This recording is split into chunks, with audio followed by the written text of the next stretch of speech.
هلکه راشه چې پر دې سهار باندې راغلی یمه لیدل مې وکړه ګینې زمزمه یارې پورې کړې راشه چې پر دې سهار باندې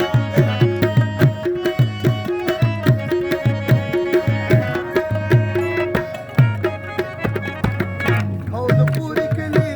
هلکه راشه درته کومه څو خبرې مطلب دې څه دی چې اشارې راته کوي د لرې لرې په باسونه کېږي بیا به په منډه پورې خلکو یې سندرې ورسوا به مې کې په پلار مې وژني زما دغسې ګمان دی